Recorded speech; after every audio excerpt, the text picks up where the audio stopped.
स्वागत है आप सबों का हमारे YouTube चैनल भारतीय दांगी इतिहास में।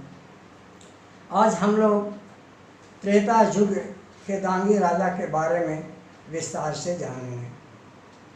पिछले एपिसोड में आपने देखा कि सतयुग के दांगी राजा में सृष्टि के आरंभ में सूर्य के प्रणेता विवस्वान थे।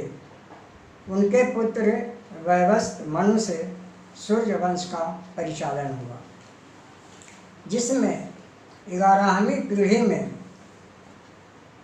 परम प्रतापी राजा इक्ष्वाकु हुए, जिन्होंने तप यज्ञ आदि कर 100 पुत्रों की प्राप्ति की। उसमें 3 बड़े प्रतापी पुत्र हुए, पहला विकुक्षी, दूसरा नेमि, तीसरा दंड। राजा इक्ष्वाकु ने इन तीनों बड़े पुत्रों को प्रथम पुत्र विकुक्षी को अयोध्या का अपना राज दिया, दूसरे पुत्र नेमि को उत्तर भारत का राज्य दिया, जिसे उन्होंने अपने राजा नेमि अपने पुत्र मीठे के नाम पर मिथिलापुरी बसाई, जो आज जनकपुर के नाम से जाना जाता है। वे राजा जनक विदेह भी कहलाए। तीसरे होनहार, बलवान, सुंदर, तेज और प्रजा पर विशेष ख्याल रखने वाले पुत्र दंड को सूर्यवंश के मणिभूषण महाराजा इक्ष्वाकु ने अपने वंश के कुल गुरु वशिष्ठ ने राजा दंड को संपूर्ण मध्य भारत का विशाल साम्राज्य का अधिपति बनाया और राज्याभिषेक किया। राजा दंड ने मध्य भारत के विंध्याचल और शैवाल के बीच के विशाल भूभाग में दंडकपुरी बसाकर मधुबंत नगर को अपनी राजधानी बनाई। राजा दंड ने इस विशाल साम्राज्य पर अकंटक देवराज इंद्र की तरह भूलोक पर वर्षों तक राज करते रहे। उनका साम्राज्य 100 योजन में फैला था। इनके राज्य में अनेक ऋषि मुनियों का आश्रम था। अगस्त, च्यवन ऋषि आदि सभी इन्हीं के राज्य क्षेत्र में अपनी साधना और तपस्या करते थे। उन्हें वे राक्षसों से सुरक्षा प्रदान करते थे। जन स्थान यहीं था, जहाँ ऋषि मुनि साधु व तपस्वी अपनी साधना व तपस्या करते।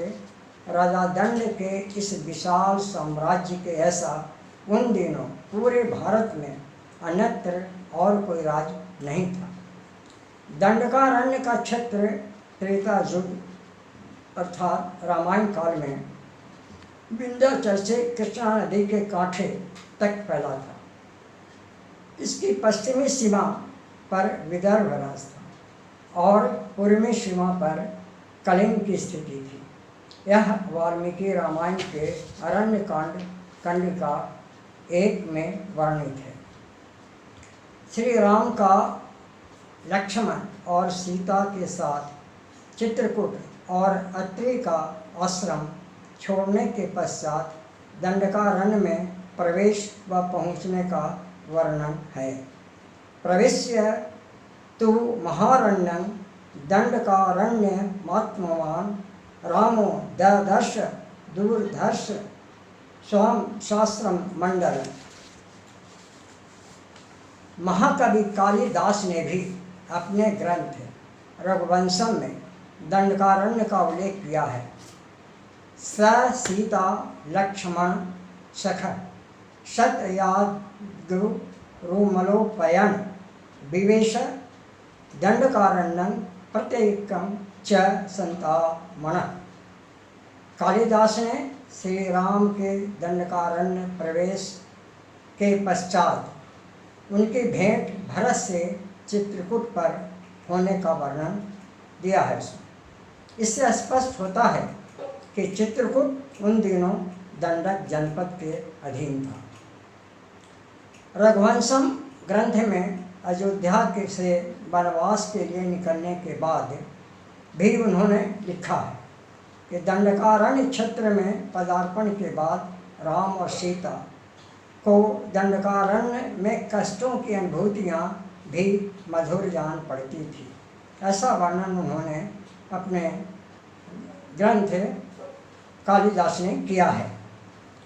तदो यर्थ यथा प्रार्थी में द्रियार्थासु दिशो सद्मनसु चित्रवत्सु प्राप्तानि दुखान्यपि दंडकेशु संचित्यमानानि सुखान्यं भुवन।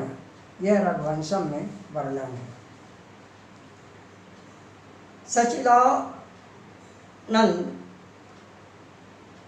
के आगे व्याख्यान में ये कहा गया है कि जन स्थान को राक्षसों के मारे जाने पर अपूर्ण विघ्न कहा जाता था। यह भी रघुवंशम में लिखा है। जन स्थान को दंडकारण्य का ही हिस्सा माना है। सेवानिवृत्त प्रोफेसर तथा अध्यक्ष प्राचीन भारतीय इतिहास, संस्कृत तथा पुरातत्व विभाग, अध्यक्ष भार मुद्रा परिषद तथा भार पुरातत्व समिति, भारतीय पुरावलेख परिषद एवं भारतीय इतिहास अनुसंधान परिषद, पूर्व सदस्य प्रोफेसर कृष्णदत्त वाजपेयी, सागर विश्वविद्यालय सागर ने दंडक के विस्तृत भूभाग के बारे में लिखा है कि दंडक के विस्तृत भूभाग में इस इतिहास की कड़ियाँ मिलती हैं। श्री राम दंडक के विस्तृत भूभाग में अंतर्वेदी के आगे चित्रकूट के दक्षिण में गए थे। बिंद पर्वत तथा वन का क्षेत्र तभी आरंभ हो गया। यह वन क्षेत्र दंडक था। इसका अभी उत्तरी भाग उतना अधिक दुर्गम नहीं था जितना कि बिलासपुर जिले के दक्षिण से शुरू होने वाला वन क्षेत्र जो महाकांतार कहलाता था। विस्तृत दंडक क्षेत्र में भौगोलिक तथा सांस्कृतिक इतिहास की प्रचुर सामग्री विद्यमान है। दंडक जनपद की विस्तृत खोज के लिए आपको बधाई। दंडकारण्य क्षेत्र बस्तर के विद्वान लेखक राजीव रंजन प्रसाद ने रामायण कालीन दंडकारण्य का इतिहास शीर्षक लेख में दंडकारण्य के प्रति उपेक्षा के भाव की बड़ी गहराई से चिंतन किया है। उन्होंने लिखा कि बस्तर के रामायण काल पर बात करने से मेरा अर्थ है कि दंडकारण्य क्षेत्र की उपेक्षा इतिहास अन्वेषण ही नहीं, धार्मिक महत्व दोनों दृष्टियों से हुई है। वे आगे कहते हैं कि धर्म के ठेकेदारों को भी या तो अयोध्या नगरी आती है या श्रीलंका, किंतु उस बस्तर अथवा दंडकारण्य क्षेत्र की धार्मिक महत्ता पर वे मौन रहते हैं। जबकि श्री राम के अनन्य भक्त हनुमान को इसी धरती ने दिया, क्योंकि किष्किंधा इसी दंडकारण्य क्षेत्र का भाग है। राम का वनवास 10 वर्ष से अधिक समय भी इसी दंडकारण्य क्षेत्र में बीता है। साथ ही गोदावरी के तट पर जिस पंचवटी में वनवास काल उन्होंने बिताया, वह स्थान भी इसी दंडकारण्य में है। राम जिस समय विंध्य पार कर दंडकारण्य आए थे, उन दिनों यह क्षेत्र सभ्यता का बड़ा केंद्र था। मुनि अगस्त, सुतिक्ष, शबरी, शंभु, मांडकर्णी, शरभंग आदि ऋषि मुनियों की कर्मस्थली यही रही है। तब शूर्पणखा, खरदूषण, त्रिशिरा, अकंपन, मारीच जैसे बलशाली राक्षस भी दंडकारण्य में ही रहा करते थे। वे रावण की मर्यादा से बंधे हुए थे। सीता का अपहरण भी दंडकारण्य में ही हुआ। जटायु ने भी अपने प्राण इसी धरती पर त्यागे। सुग्रीव को राज्य दिलाने के बाद कुछ समय तक राम जिस प्रस्तर वन पर्वत पर रहे वह स्थान भी दंडकारण्य में ही है। इस प्रकार हम देखते हैं कि उन दिनों यह स्थान अति पवित्र और प्रसिद्ध था। आज भी दंडक जनपद में वास करने वाले प्राचीन दंडकारण्य क्षेत्र में होने का एक जीवित साक्ष्य के रूप में दंडामी माड़िया जनजाति आदिवासी अबुझमाड़ पर्वतीय क्षेत्रों से लगे मैदानों में निवास करती है। माना जाता है कि पहचान के साथ जुड़ा दंडामी शब्द का संबंध उस काल के राजा दंडक के शासन की स्मृति को दिग्दर्शित करता है। अब कुछ इससे जुड़ी दुर्बुद्धि तथा निम्न मानसिकता रखने वाले ईर्ष्या से भरे लेखकों की कहानी जानें। वाल्मीकि द्वारा रचित मूल रामायण अर्थात द्वितीय खंड से पंचम खंड, जिसके आधार पर रामानंद सागर जी ने रामायण सीरियल बनाई व भारत में प्रकाशित अन्य भाषाओं के रामायण के आधार पर उन्होंने यह सीरियल बनाई थी। उन्होंने वाल्मीकि रामायण में जुड़ी प्रथम व अंतिम उत्तरकांड को बाद में जोड़ा गया बताया था। अब सचित्र वाल्मीकि रामायण हिंदी भाषानुवाद उत्तरकांड उत्तरार्ध 10 के अनुवाद चतुर्वेदी द्वारका प्रसाद शर्मा, प्रकाशक राम नारायण लाल, पब्लिशर और बुक सेलर इलाहाबाद, वर्ष 1927 ने एक और एकांशत्व प्रतीतम सर्ग के 13वें श्लोक में कहते हैं कि महाराज इक्ष्वाकु ने देवपुत्रों के समान 100 पुत्र उत्पन्न किए। और आगे के श्लोकों में कहा कि हे राम, अगस्त मुनि के मुख से वे कहलवाते हैं कि जो सबसे छोटा था वह बड़ा मूर्ख और विद्याहीन था, वह अपने बड़ों की सेवा शुश्रूषा नहीं करता था। अतः उस अल्प तेजस्वी पुत्र का नाम महाराज इक्ष्वाकु ने दंड रखा। यह नाम इसलिए रखा कि उन्होंने समझ लिया कि इस मूर्ख पर दंडपात अवश्य होगा। हे राम, ऐसा दंड उदंड पुत्र था, वैसा ही उन्होंने इसके योग्य विंध्याचल और शैबल पर्वत के बीच के देश का अति घोर राज्य को दिया। उस रम्य पर्वतों के बीच वाले देश का दंड राजा हुआ। हे राम, वहाँ उसने एक बहुत उत्तम नगर भी बसाया। उस पुर का नाम मधुमंत रखा और उसने सुव्रत शुक्राचार्य को अपना पुरोहित बनाया। राजा दंड अपने पुरोहित के साथ उससे प्रसन्न प्रजाजनों से भरे पूरे देश का राज्य वैसे ही करने लगे जैसे इंद्र देवलोक में राज्य करते हैं। दूसरी ओर दुर्बुद्धि युक्त कल्पित कथा व बातों को सुने। एक दिन चैत्र के मनोरम महीने में राजा दंड शुक्राचार्य के रमणीक आश्रम में गए। वहाँ उसने विहरती परम सुंदरी शुक्राचार्य की कन्या को देखा। वह कन्या इस भूतल पर सौंदर्य में अद्वितीय थी। अब लेखक कहता है कि मूर्ख राजा उसे देखते ही काम से पीड़ित हो गया। उस पतली कमर वाली लड़की से पूछता है कि तुम किसकी लड़की हो। यह इसलिए पूछ रहा हूँ कि चूँकि मैं इस समय काम से पीड़ित हूँ। तब वह कहती है कि मैं महर्षि शुक्राचार्य की कन्या हूँ।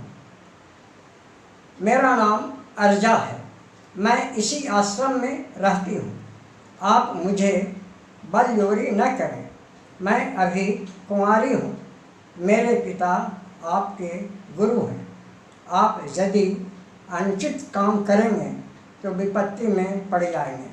यदि आपकी इच्छा यही है तो मुझे धर्म विधि से वरण कर लें। मेरे पिताजी से पास जाकर प्रार्थना करें।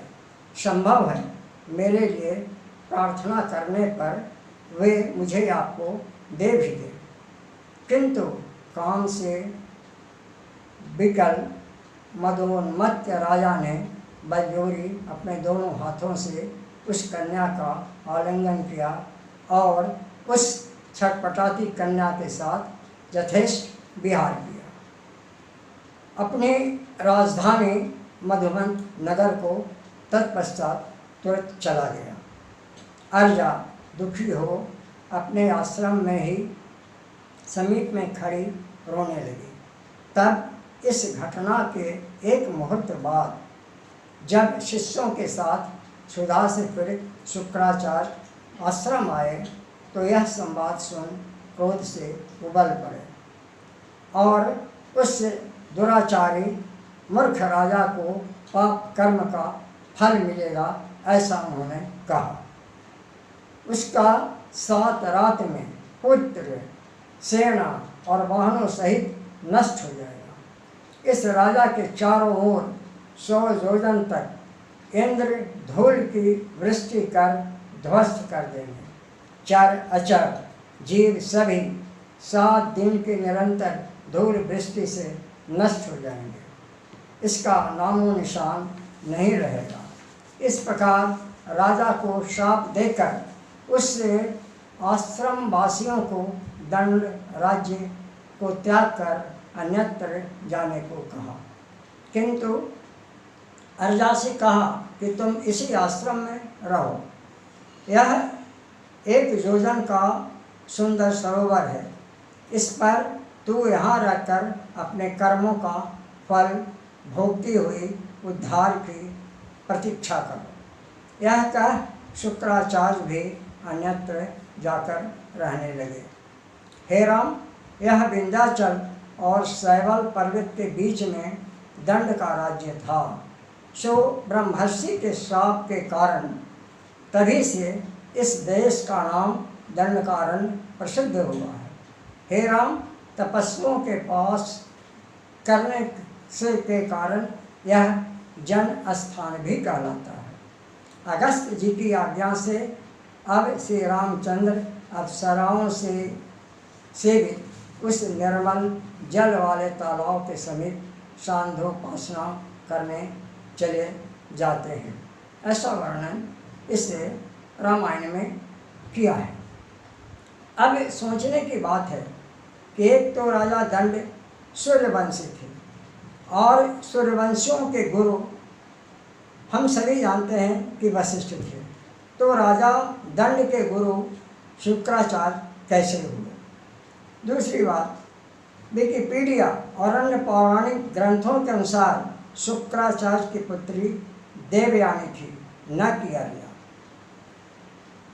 तीसरा, दंडक वन के विनाश का अध्ययन फिजिकल रिसर्च लेबोरेटरी अहमदाबाद ने किया है, जिसके अनुसार उसने बताया है कि 3700 से 3550 ईसा पूर्व और 3550 से 3200 ईसा पूर्व के मध्य अधिक वर्षा का पता चलता है, जो जलवायु परिवर्तन का कारण रहा है। अब दूसरे नए लेखकों के बारे में या देखें।